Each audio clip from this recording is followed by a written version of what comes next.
what we anticipate to be a transformational negotiation. So, about 2 weeks ago, the league had offered an extension. Something just went down inside a closed-door WNBA meeting that the league desperately doesn't want you to know about. Nneka Ogwumike, the president of the Players Union, the woman who's supposed to be the bridge between the athletes and the front office, reportedly stormed out of a meeting with Commissioner Cathy Engelbert after the league flat-out refused to meet the players' demands. We're not talking about a polite disagreement. We're talking about a full-blown explosion behind closed doors that insiders say left the room in stunned silence. And what Engelbert allegedly said after Ogwumike walked out? That might be the most damning part of all. Now, to understand why this moment matters, you have to understand what's been building for months. The WNBA players have been pushing hard for a new collective bargaining agreement. We're talking about better pay, better travel conditions, better revenue sharing, and a real seat at the table when it comes to how this league spends the billions of dollars that players like Caitlin Clark are generating.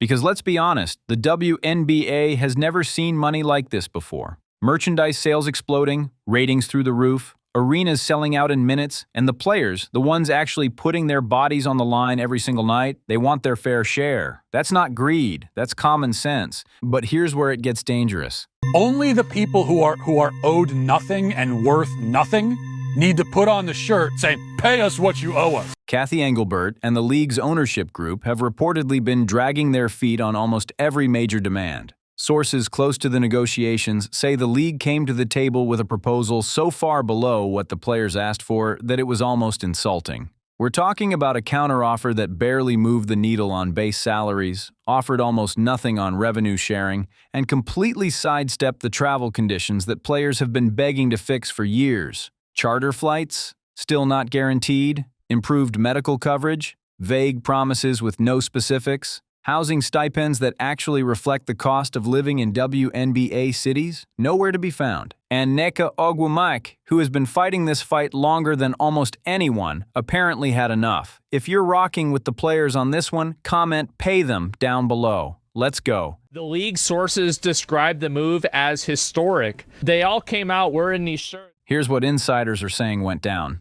The meeting was scheduled as a progress check between the players' union leadership and the league's executive team.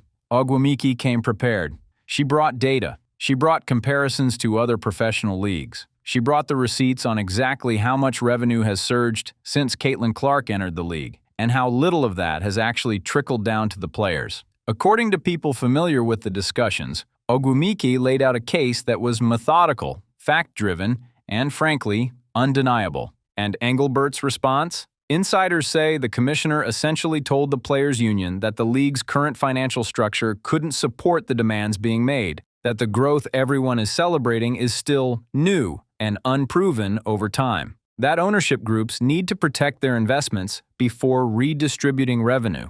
Think about that for a second. The league is pulling in record-breaking television deals. Expansion fees are reportedly in the hundreds of millions. Franchises that were struggling to give away tickets 2 years ago are now selling out in under an hour. And the commissioner is sitting across the table telling the players that the money isn't there yet. That's not caution. That's a slap in the face. Well, you can just write this off, and you can just write this off as an owner, so we don't care if you lose money. Now, here's where it gets even messier. According to multiple sources, Ogwumike didn't just push back verbally. After Engelbert reportedly dismissed the revenue-sharing proposal for the second time in the same meeting, Ogwumike stood up, gathered her materials, looked directly at the commissioner, and walked out. No shouting, no theatrics, just a deliberate, unmistakable message that said, "We're done talking until you're ready to be serious," and the room went dead silent. One source described it as the most tension they've ever seen in a WNBA labor meeting.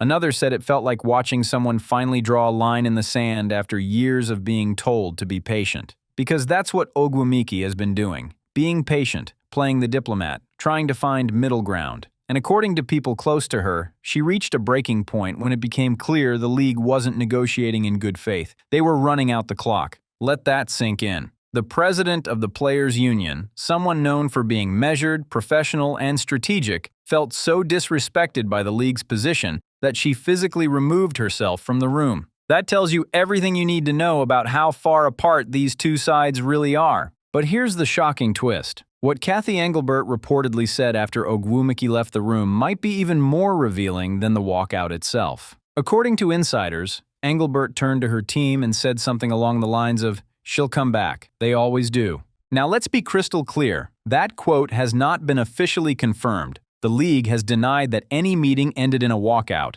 and Engelbert's office released a statement saying negotiations are ongoing and productive. But people who were in that room are telling a very different story. And if that quote is even close to accurate, it reveals a mindset that should terrify every player in this league. Because "they always do" isn't just dismissive. It's a negotiation strategy built entirely on the assumption that the players have no leverage and no alternatives. I want to play. I want our team to compete. I want the league to thrive. I want young players coming in to have more opportunities than I. And 2 years ago, that might have been true. But this isn't 2 years ago. This is a league where Caitlin Clark alone is generating more economic value than half the franchises combined. This is a league where the players now have public sympathy, media attention, and a fan base that's paying attention to the business side of the sport for the first time ever. The numbers don't lie, and the numbers say the players have never had more leverage than they do right now. And here's what makes Nneka Ogwumike the most dangerous person in this fight. She's not some hothead making noise for attention. She's a Stanford-educated 12-year veteran who has been the face of the Players' Union through some of its most critical negotiations. She helped negotiate the 2020 CBA that was considered a landmark deal at the time. She sat across from commissioners and owners and television executives. She knows how the game is played on both sides of the table. So when someone like Ogwumike walks out, it's not emotional, it's calculated. It's a signal to the entire league that the players are done accepting incremental progress while the league cashes billion-dollar checks.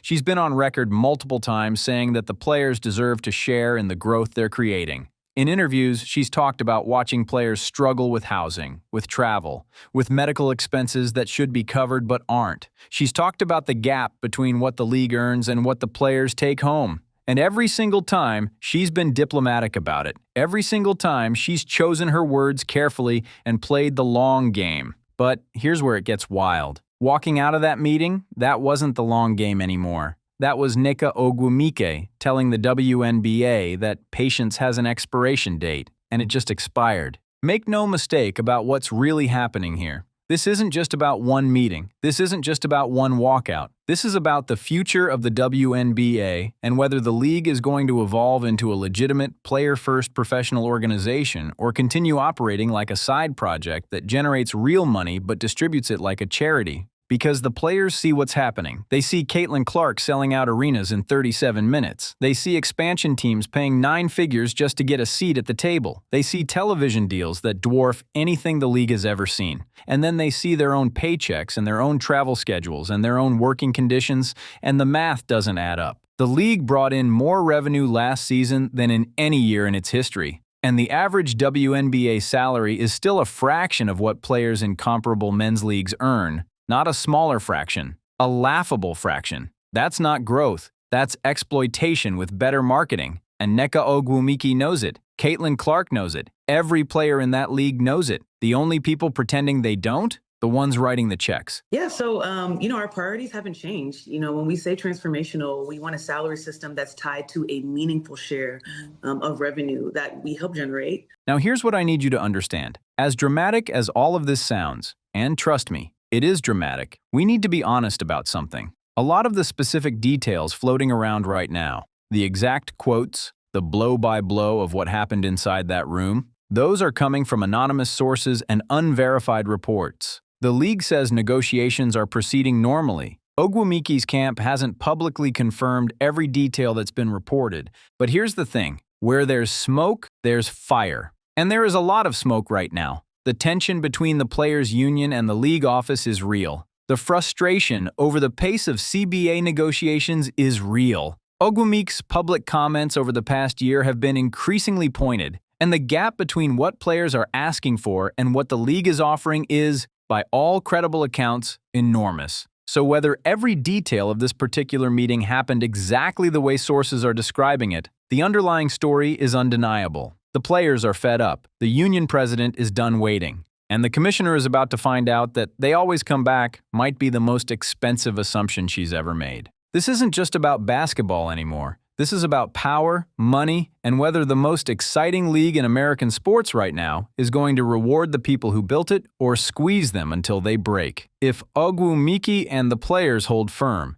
if they refuse to accept a deal that doesn't reflect the economic reality of this league, it could force the most significant restructuring in WNBA history. We're talking about real revenue sharing, charter flights as standard, salaries that actually reflect market value, a league that treats its players like the professional athletes they are instead of like grateful employees who should just be happy the lights are still on. And if the league keeps playing games, if Engelbert keeps coming to the table with offers that don't match the money pouring in, then don't be surprised when the players start exploring every option available to them, every legal option, every public pressure campaign, every single tool in the playbook. Because Nneka Ogwumike didn't walk out of that meeting to make a scene. She walked out to make a point. And the point is simple. The old WNBA is over. The players know their worth. And they're not coming back to the table until the league does too. What do you think?